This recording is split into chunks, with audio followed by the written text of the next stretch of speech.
শরতের সোনালি আলো আর পাহাড়ের ঠান্ডা বাতাসে এবার দার্জিলিংয়ের আকাশে ভেসে বেড়াচ্ছে উৎসবের হাওয়া।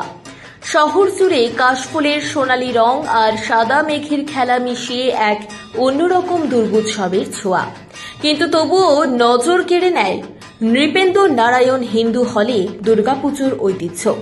দশমীর দিনে মা দুর্গার প্রতিমা কাঁধে করে শহর প্রদক্ষিণ, আর টয় ট্রেনে তুলে নেওয়া হবে বিসর্জনের জন্য, যা দীর্ঘ এক দশক পর আবার ফিরে এলো। নৃপেন্দ্র নারায়ণ হিন্দু হলের পুজো 1930 সালে প্রতিষ্ঠিত। শতাব্দী পেরিয়েও এই পুজো শুধু ধর্মীয় আয়োজন নয়, বরং পাহাড়ের সংস্কৃতির এক অমূল্য অংশ। স্বাধীনতার আগে এই মঞ্চে ভাষণ দিয়েছিলেন স্বামী বিবেকানন্দ, সিস্টার নিবেদিতা এবং চিত্তরঞ্জন দাস। শিলিগুড়ি থেকে টয় ট্রেনে চেপে মায়ের প্রতিমা আসে এই হলে। এই স্মৃতি এখনো পাহাড়ের মানুষের মুখে মুখে জীবিত। শারদ উৎসবের দিন হল প্রাঙ্গণ হয়ে ওঠে রঙিন উৎসবের আসর। শঙ্খধ্বনি, ঢাকের তালে ধুনুচি নাচের আনন্দ, পাহাড়ি সংস্কৃতির আচার সব মিলিয়ে এক মিলন মেলা। সপ্তমী, অষ্টমী, নবমী প্রত্যেক দিনই জমকালো অনুষ্ঠান। বিশেষভাবে আমন্ত্রিত ব্রাহ্মণরা ভোগ রান্না করেন। কুইন্টাল পর কুইন্টাল প্রস্তুত হয় ভক্তদের জন্য। অষ্টমীর দিন কুমারী পুজো অনুষ্ঠিত হয়, যা দূর দূরান্ত থেকে আগত দর্শকদের ভিড় জমায়। সপ্তমীর দিন ফুলপাতি ও নৃত্য পরিবেশন পাহাড়ি সংস্কৃতির বিশেষ রীতি। এই পুজোর সবচেয়ে আকর্ষণীয় অংশ হল দুর্গা দশমীর শোভাযাত্রা। মা দুর্গার প্রতিমা কাঁধে করে দার্জিলিং শহর প্রদক্ষিণ করা হয়। এবছর দীর্ঘ এক দশক পর এই রীতি আবারও ফিরে এসেছে। পুজো কমিটির সেক্রেটারি ডক্টর প্রতাপ আদিত্য গুহ জানালেন, প্রতিমাকে কাঁধে নিয়ে যাওয়া হবে দার্জিলিং রেলওয়ে স্টেশনে, যেখানে হিমালয়ান রেলওয়ের সহযোগিতায় টয় ট্রেনে তুলে দেওয়া হবে বাংলাখোলা পর্যন্ত। সেখানেই হবে বিসর্জন। শুধু রীতিনীতি নয়, এবছর রয়েছে বিশেষ আকর্ষণও। নবমীর দিন শিলিগুড়ির খড়িবাড়ি থেকে আসছে ধামসা মাদুল দল, যারা পরিবেশনা মাতিয়ে তুলবে দর্শকদের। স্থানীয় বাঙালি পরিবার ছাড়াও নেপালি, তিব্বতী, লেপচা সকলেই অংশ নেন। পর্যটকদের কাছেও এই পুজো হয়ে উঠেছে অন্যতম আকর্ষণ।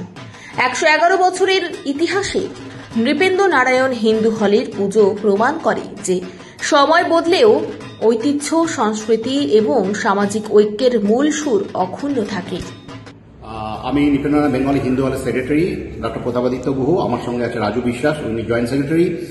আমাদের এই নৃপেন্দ্র নারায়ণ বেঙ্গলি হিন্দু হলের পুজো দার্জিলিংয়ের সবচেয়ে ওল্ডেস্ট পুজো এবং শৈল শহরের মধ্যে দার্জিলিং সবচেয়ে পুরনো পুজো, এবং এবছর আমরা 111 বছরের পুজো আমরা পালন করব।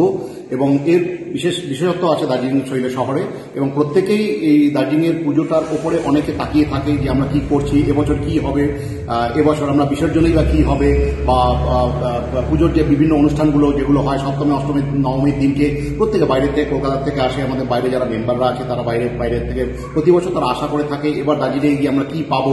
এবং আমাদের এই আপনাদের মাধ্যমেই চ্যানেলকে আমি ধন্যবাদ জানাই, তার কারণ হচ্ছে চ্যানেলের মাধ্যমেই আমাদের সব এই প্রচারগুলো হয়, এবং যারা বাইরে আছেন তারা প্রত্যেকেই জানতে পারেন যে দার্জিলিংয়ে এই একমাত্র বাঙালি প্রতিষ্ঠান, কোনো রকমে আমরা কিছু মুসলিমের বাঙালিরা বাঁচিয়ে রেখেছি, এবং তারা পুজোর সময় এসে প্রত্যেকে এখানে ভিড় করেন। এবং সপ্তমী, অষ্টমী, নবমীর দিন প্রত্যেকেই এখানে আমাদের সেই ব্যবস্থাগুলো করা আছে। তারা একদম নির্দ্বিধায় সে এখানে অঞ্জলি দিতে পারবেন। সপ্তমী, অষ্টমী, নবমীর দিন অঞ্জলি হয়, কুমারী পুজো হয়, সন্ধি পুজো হয়। এগুলো প্রত্যেকটা একদম প্রথাগতভাবে আমরা পালন করি। এবং সপ্তমী, অষ্টমী, নবমীর দিন এখানে পাত পেতে ভোগ খাওয়ানোর আমাদের প্রচলন আছে, সেটাও আমরা এখনো সেটাকে বজায় রেখেছি। এবং সেটা শুধু নট অনলি আমাদের শুধু মেম্বারদের জন্য, যারা ট্যুরিস্ট বাইরে থেকে যারা আসছেন, ঘুরতে আসছেন তাদের জন্য, এবং এখানকার স্থানীয় লোকেদের জন্য একদম পাত পেতে আমরা ভোগ খাওয়াই, এবং তার সাথে তারা টিফিন ক্যারিয়ার করে নিয়েও যায়। এটা হচ্ছে একদম ট্র্যাডিশনালি আমরা চলে আসছে। এবছর আমরা সেই ব্যবস্থাটা আমরা রেখেছি। এবারের একটা নতুনত্ব, বিশেষত্ব কি বলতে গেলে, এবছর যেহেতু 111 বছর উপলক্ষে আমাদের সপ্তমী, অষ্টমীতে যেরকম প্রোগ্রাম হয়, সপ্তমীর দিন আমাদের কচিকাচাদের যেরকম অনুষ্ঠান হয়, সন্ধ্যা আরতির পর আমাদের কচিকাচাদের নিয়ে আমাদের নিজস্ব স্টেজ আছে, এই স্টেজে আমাদের প্রোগ্রাম হবে। এবং অষ্টমীর দিন বড়দের বড়দের নিয়ে বড় আমাদের স্থানীয় মেম্বার যারা মহিলারা আছেন তাদেরকে দিয়ে একটা নাচ গানের বিচিত্র অনুষ্ঠান হবে।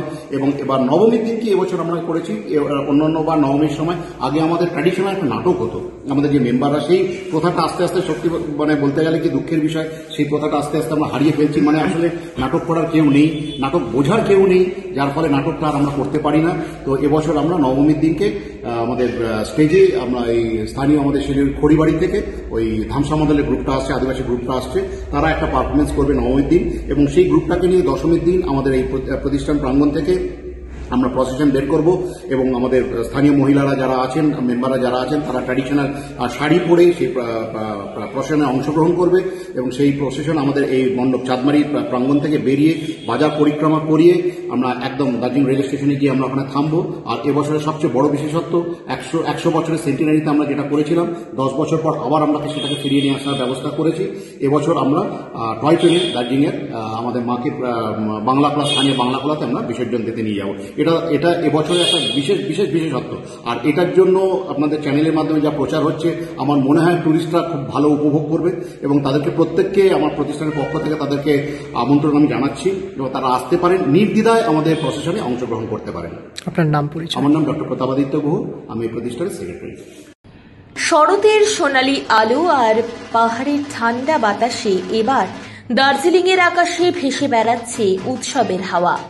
শহর জুড়ে কাশফুলের সোনালী রং আর সাদা মেঘের খেলা মিশিয়ে এক অন্যরকম দুর্গোৎসবের ছোঁয়া।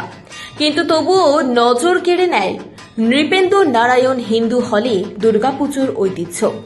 দশমীর দিনে মা দুর্গার প্রতিমা কাঁধে করে শহর প্রদক্ষিণ, আর টয় ট্রেনে তুলে নেওয়া হবে বিসর্জনের জন্য, যা দীর্ঘ 1 দশক পর আবার ফিরে এলো। নৃপেন্দ্র নারায়ণ হিন্দু হলের